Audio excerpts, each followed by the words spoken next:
in doing so. But overall, we have our first attack happening. Empire Gaming is in. It's going to be, no big surprise, Lalo versus another diamond-shaped base. So I feel like a lot of teams can like give them the handshake of not going box bases, but diamond bases this time around. And it is again the double rage tower. Those rage towers are nasty, as he wants to make sure both those expos are raged up. Both the scatter, the Grand Warden. He can also rage up the defending king, but look at this. The Eagle Artillery goes down. He clears the defensive rage, trying to get the scatter shot. Yes! The scatter just goes down, as he now is going to send the queen, probably the king with her, to this left side to go in and get the other scatter shot with a double wall break. He could wall break and open up the wall leading into that monolith. Yeah, there's for sure good options for him, and we have talked about so much how Lalo especially is just benefiting so much from really, really good players being able to control their heroes. But take a look at that. Raged King, Raged... Okay, Queen ability is getting used. I mean, that was looking dangerous. Oh, that was indeed looking dangerous. But the model looking at this queen. Hang on, queen ability. Oh, no, no, no, no. Wait, oh, he already used it. Never mind. I'm seeing things as the queen goes down, because I think he definitely wanted that queen to go for the monolith. I was thinking, wait, you know, I was so focused on this queen. Just that ability is like something you're like, oh, you need to have it. If you don't, it's going to be devastating. But the Lalo is now coming straight over this town hall. And do you think there's a tornado trap waiting behind it? I mean, so far we had a lot of times exactly that happening, so I wouldn't be surprised too much about like a tornado trap behind it. There's the phrase, the hound is now flying across. Is that the tornado trap? Yes, it is! And the warn ability is in, and the town hall is taken care of, and the poison is not going to be a lot of fun for those dudes. It's not going to be fun at all, as we have the multi even left up on the bottom side of this base. So that's going to be doing a lot of work, as the Blues are trying to path into that top side multi, as the Phoenix comes back alive onto the King, as he made his way all the way around. But unfortunately, the Lalo has disappeared. The Warden's going down, and this is going to be a defense for Mask of Strut to kick this one off. Yes, but at the same time, it is a pretty good percentage. And this is something we have to note as well, because as long as you are, well, not Tribe Gaming, in the first match as well, we had 12 stars winning the match, okay? In the second match, we had 15, and then Jazzmac with 11 stars. But this means overall percentage can be a huge game changer. So having like an 89% is be coming in with triples. And we are waiting around. We've got Hugo Stiglitz. He started off with that blimp, which looks like, if we think about what's missing, right, we're going to work our way backwards. Looking like there was an Eagle Artillery in this section, so that was probably taken out. And I'm looking... Okay, no, both scatters are still up. They're in the core next to the town hall. Both bell towers, all the Inferno. So he mainly got the Eagle, and he lured out the CC here. Yeah, and one thing which is kind of interesting, I feel, is that we have seen this now multiple times today, that we're seeing popular legend bases getting adapted a little bit. This base as well, like the layout and everything, is one of the most popular bases out there, but they have tweaked a couple of things, like putting the expos further inside. Multi-Inferno towers are typically where the ground expos are on the right side and everything, so they have adapted the base a little bit. The question now, though, is if those changes were good, were bad, are helping. But right now it looks like it's not really helping that much, because this queen charge is looking pretty damn impressive, charging right dead into the center. He's going all the way into the core here, pulling the, or I was going to say, pull the first poison.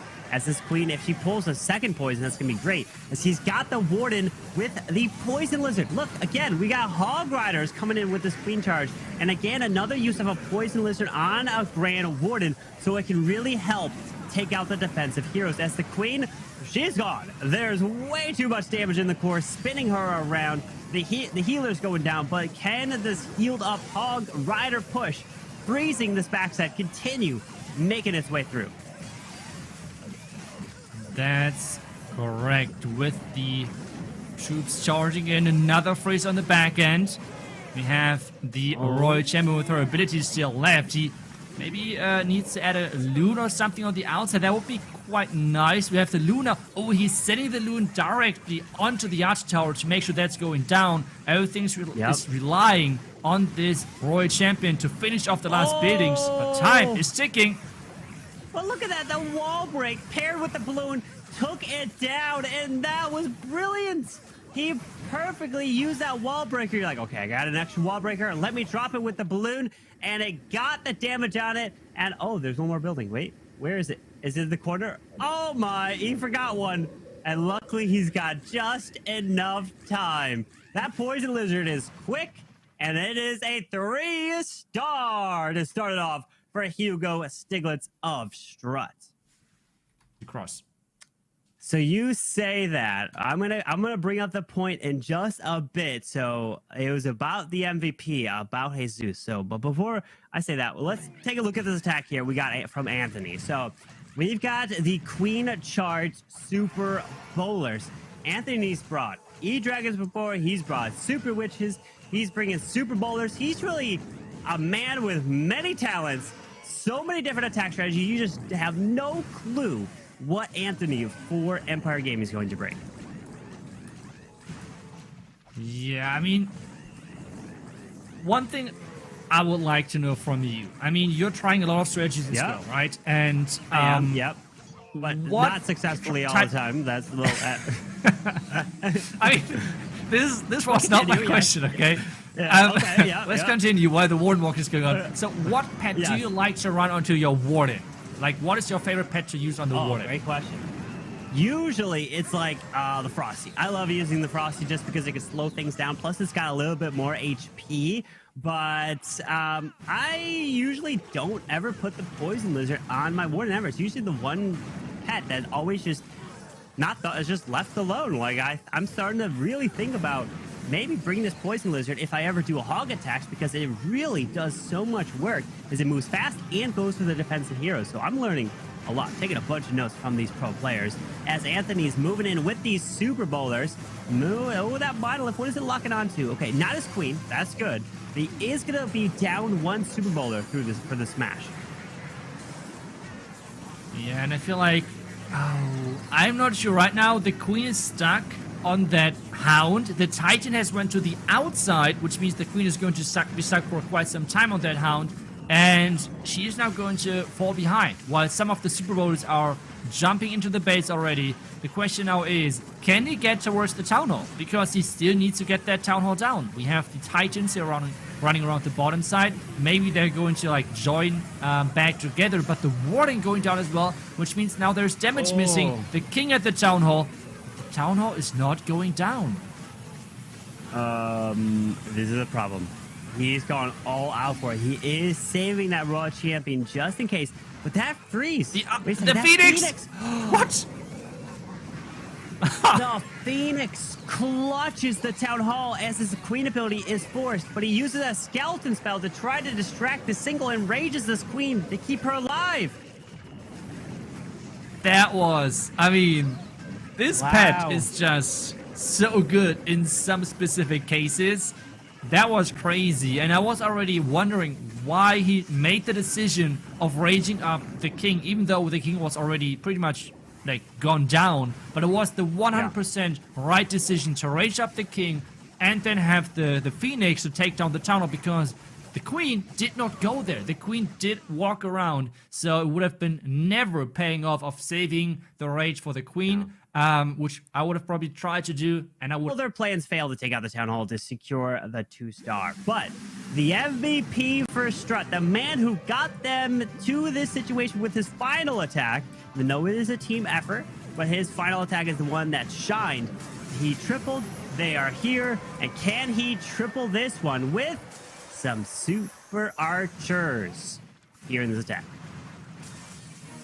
And it's really interesting to see some of the bases. It's really legend style focused, and so far has not really done the job. I mean, this Super Archer Blimp, it's like Where's that base? It is insane value. That is incredible. He knew that, okay, this town hall was just enough for that the super archers can reach it over the wall without even having to break it or step closer. So that was very smart. As now, this Electro Titan, even though it's frozen, it still does its ability. You know, would you like that change to take effect if the Electro Titan was frozen? Also the aurora around it would freeze? Tough question. I'm not really sure. I mean, logic-wise as well, would that make sense with the aura being then turned off? I'm really not sure. It has some good and bad things, I guess, but either way, right now, I think there can be only good things mentioned about this one, because take a look at the value of those heroes. Queen is going to take down the Eagle. Queen is going to take down the Mocha Inferno Tower. Queen is going to take down the Expo with that Royal Gem together, and why does he bring rocket loons? He could just bring barge. I mean, at this point, it's just whatever. Yeah, he really can at this moment with a warded ability. Wait, yeah, that's true. He's got rocket. I'm not even taking a look at the army. Like, he's just got a bunch of rocket loons. This is definitely not a meta attack, as you know, Chase the Ace, he's got to make a whole new column for this attack. He's like, really, Ass? You're going to have to make me track this unique attack that we probably won't see again, as it's going to be 1-for-1. Well done, and that is a crushing attack with the Super Archer clone. Rocket Loon attack. This was brilliant.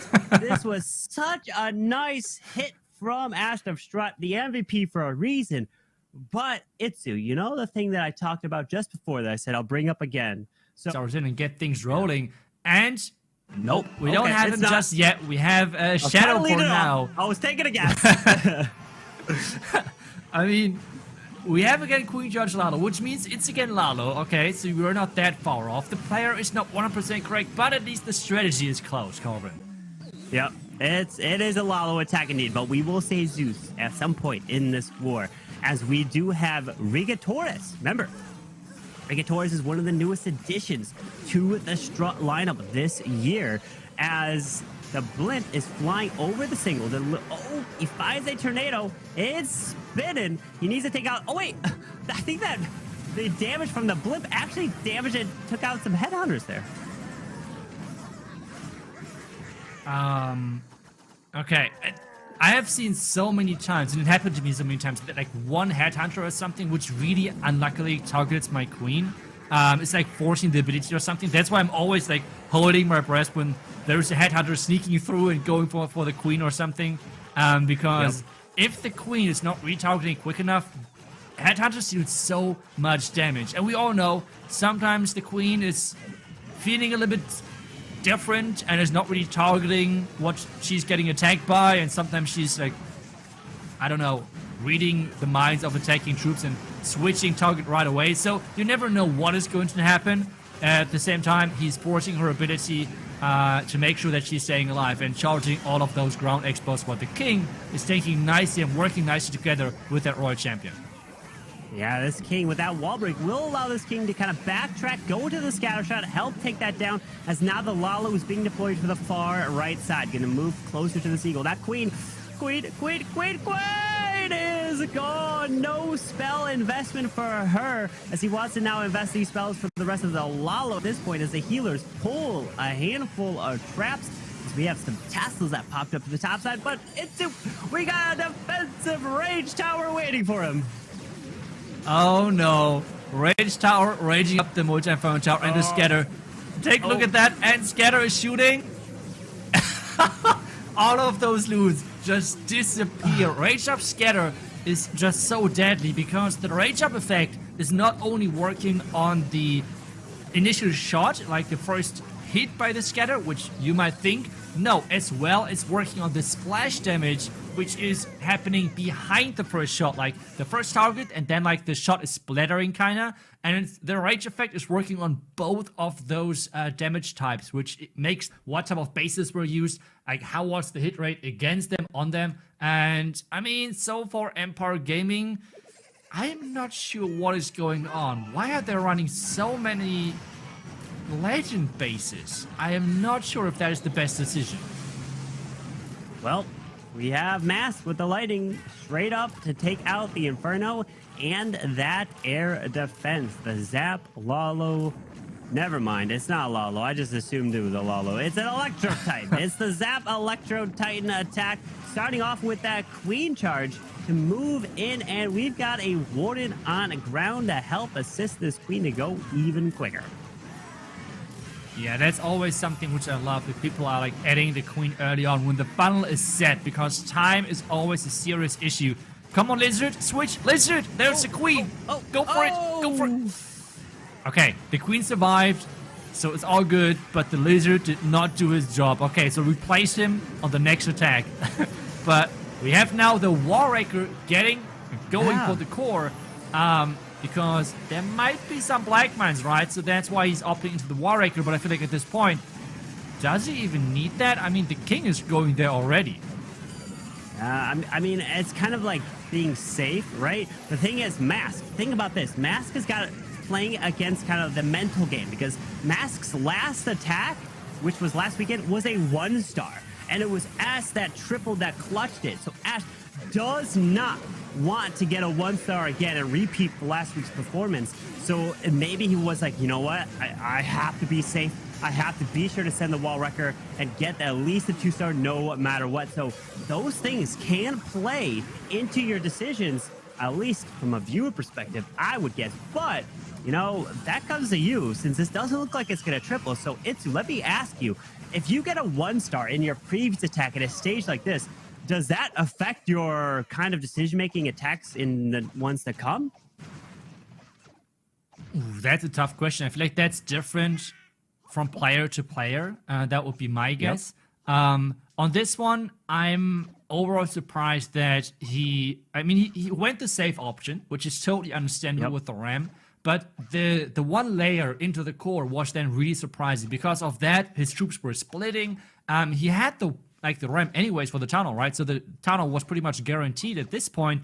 So using the wall break for his troops to split, even though there was such a big compartment at the bottom side, which he needs to overpower, maybe wasn't the best decision. So the one wall break opening the core was kind of like his downfall, because with split power, he was not able to just overpower the scatter shots, the Eagle, the Monolith, the Expos. There was everything at this ground, this bottom compartment. So yeah, I feel like that was the big issue right here. Yeah, it's unfortunate there, but he's getting every little percentage, at least trying to, as it only finishes with the 66%. And this is a very low percent. And now let's take a look. We have... Here it is. We have the #1 player being in, as he said it. It was just one attacking spot later, as you were expecting it. But you expected, again, the right strategy. And he's coming in with his favorite strategy, the Blizzard Lalo. Yeah, and you may notice, wait, this is not the same name as the name as the #1 in the leaderboard, right? And the #1 is like Blizz Heart Jesus. It's because he has multiple Town Hall 15 accounts. And this account of his is EG Jesus, as he's coming in with that blimp to help try to secure the Town Hall. But we got an invisibility spell next to the Town Hall, but it looks like he's not even going to worry about it. He's just going to let his Super Wizards go for it. If Town Hall becomes invisible, they're going to go for something else, and then they're going to go back because the time is not long enough. No, never mind. I'm just kidding. The Super Wizards are going to go somewhere else. I jinxed them. Oh, no. What? Carbon, you can't do that to him. I mean... Oh, no, I'm sorry. I'm sorry. That Headhunter. That Headhunter. And the Super Wizards chasing... Okay. Now let's see if we can somehow save that. I mean, this is going to be tricky, especially take a look at the spell tower. It's reloading, and another invisibility spell is back up. Okay, I believe in Jesus. He could do it. If anyone could do it with the Blizz Lalo, this has got to have happened to him before. So it has to be ready, as he's forced to use the freeze on the Town Hall, as the Ice Golem is going to freeze it yet again, but now he just lures out this Lava Hound, which means his Royal Champion is going to get stuck. Royal Champion is getting stuck indeed with the Lalonor from the chop set. We have the Tornado Trap there located as well. And the loons are coming in. We'll take a look at that. Both hounds were covered inside that warden ability, which is giving him a ton of tanking. But now the second multi-inferno needs to be somehow overpowered. And take a look at that. In the core, double raise up scatter. That's nothing a lot of attacker would like to see.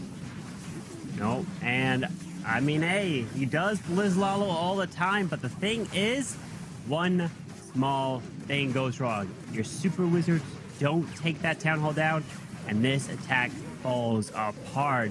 Great effort to try to recover from this, but the super wizards, they were like, hey, skeletons, let me go chase after you, or something pulled them where they did not want to go for that town hall.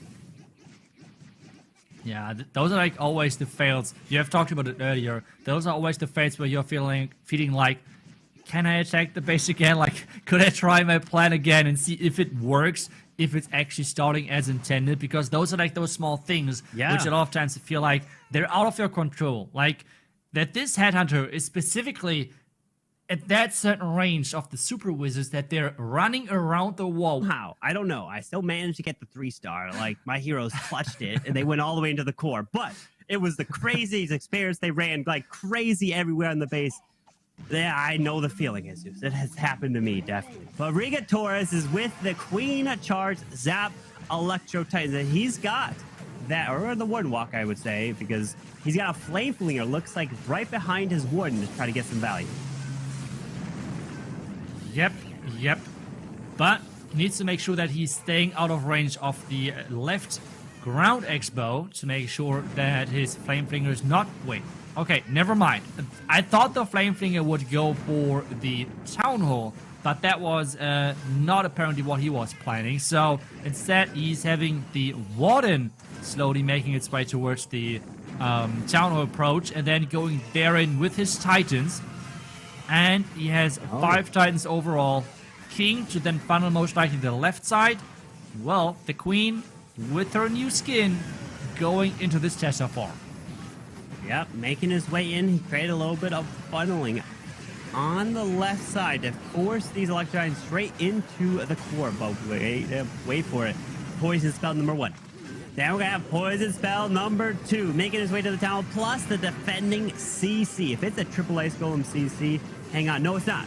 It's 2 Ice Golems. Okay, that's still not good because it's going to slow him down a lot. But luckily, this town hall is not activated just yet. But remember, it's going to activate 2 more percent, 51%. It's going to get activated, or if it takes damage, what is the Warden? And then he's going to start... Oh, Rip Warden ability really early. Like, what is the Warden doing? He was, like, hopping around the Titans. Like, I think at this point, he was, like, on every single side of the Titans. Somehow trying to, like, cover all flanks or something. I'm not really sure. But this now is not looking good for him. Everything is inside the Town of Poison. The healers are gone with those red mines. The Titans are gone. The Flame Flinger is still getting great value. But this is, yet again, a really low percentage right now. And, well, I mean, STRUT has right now the stars, but never mind. I forgot about the Royal Champ and that she could get some more percentage. But still, maybe Empire can somehow crawl back into this one? Well, I mean, a 2-star puts them at 10, right? So that'll put STRUT at 10, and Empire already are at 8, so they're 2 down. So 2-star in STRUT's final attack will be a victory no matter what, because the best Empire can get is 11 stars overall, and STRUT finishes 12, they take the victory. So unless something catastrophic happens to Empire in the final attack, or not Empire, to STRUT in their final attack, then that's the only way for Empire to make a comeback. Yeah, I mean, with Empire not really getting those 3 stars in at all, and I feel like some of the Empire there. So you don't want to miss that. But then we have 4 more matches to crown a champion tomorrow in the playoff stage. But Smokey Bear is here to come in with a 3-star. At least he's hoping, because they need that to have any hope to win this war. Because if he only 2 stars and they 2-star out, that means STRUT with a 1-star, and they will be walking with a victory. Yeah, so at least giving STRUT a little bit of pressure overall, and he's coming in with the recall charge. But this time, wait a second. But this time, not with the dragon and Inferno Dragons, but instead going in with the Queen Charge. Lalo losing a healer early on is not the best thing if you want to charge into a tunnel compartment just like that. Freezing now that invisibility tower to make sure the tunnel is going down.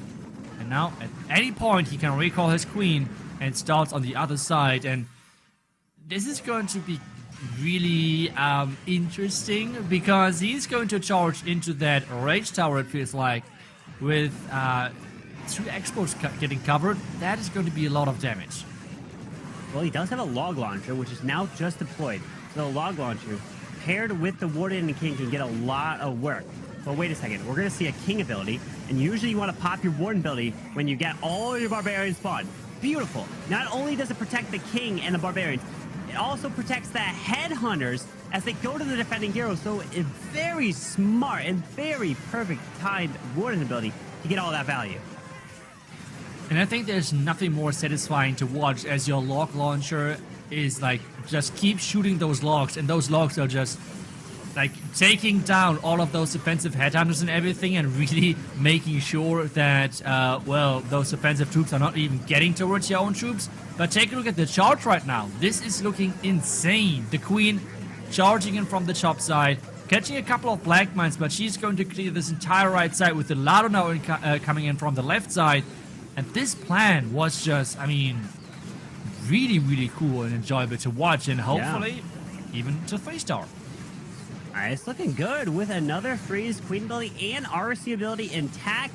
With 40 seconds left, RC ability skips, hits the air defense, the sweeper. Gonna have to free, or letting it, okay, never mind, let that, forces Queen ability. Is he gonna freeze the invis? Remember, the invis is gonna go off. And he's gonna cause him to ignore the monolith. They're going to go all 4 at the clan castle, which is kind of actually good in a sense where the minions will distract all... But wait, they'll also become invisible. So, Queen, hurry up, Queen. There's the freeze. She's running. Oh, no, she's running the wrong side. She is, but it is open. And he gets it. Okay. And he gets it. The 3-star for Smokey Bear, which is exactly what they need to have. Hope. And they have hope. Once the lock launcher dive with the Warden ability and everything, that was just the beauty of an attack. And now we have another Queen Charge happening with Boom coming in with the Queen Charge Lalo and with the Flame Finger. And look what he got on his Queen. Oh wait, no, I thought that was a Headhunter that was taking out the defensive King there. As this Queen is gonna make her way the Grand Warden altar? Will she go left or to the Archer Tower? I would never know, but Boom probably does. So she reaches the Archer Tower, and then she also continues left. Okay, as the Flame Flinger is clearing the funnel to force this Queen, it looks like, into the Town Hall area. Yeah, I mean, I'm never... okay, wow. That was the perfect Queen pathing for him right there. Can freeze the invisibility tower in just a second. Exactly, there's the timing, that's nice. Taking down the top air defense with his King to make sure that, well, there is no problems with that. Wall breaking on both sides to make sure the King has access towards the core compartment. The same thing for the Queen. Wall break was a second late, but this means still the King is going to come back to go for that X-Bow and actually make sure that it's going to tank for the Queen. Healers, come back! There it is. No! Tornado Trap to rotate the healers a little bit away. There's the wall break sneaking in just to barely get that wall to now allow this Queen to step up, get both the multis. But watch out, the defensive rage. Ow, out that defensive rage tower is nasty. Queen ability is going to be forced as the Lalo is coming to the top side. Yeah, I think he can even reach that eagle, right, from that compartment. But he needs to be careful. Those raged up ground expos are putting in work. At the same time, the Flame Flinger just now opened, releasing a ton of rocket loons into the base. And what is this loon parade? Boom, showing exactly how you play those Queen Charge Lalo attacks on Town Hall 15. What a great attack this was. This match finishing things off with 2 really, really good attacks from both teams. Yeah. But STRUT is just having well, way more stars at the end of this match. Yeah, putting up 13 stars. And that's a great performance and really, really strong right here that we see from the captain of STRUT. And that is the performance that you need. That's the performance that he came in with. And it's a victory for them as they will be moving on in this playoff stage, which not only does that get them closer to winning it all, but it also gives them more money for the prize money, right? As you make your way up the ladder of the prize pool there. But congratulations to STRUT, victorious. I mean, hey, they barely just inched their way in with a final attack. And once you're in, then it's anyone's game. And they took advantage of this match here. Yeah, and especially, I mean, the attacks of STRUT looked really, really clean, especially the queen charges. I mean, we had overall 2 queen charge 3 stars from them, the queen charge from Hugo, and then with the queen charge from Boom, the last one. Both looked amazing, how they were able to control their heroes, their queen, getting her into the core or close to the town hall,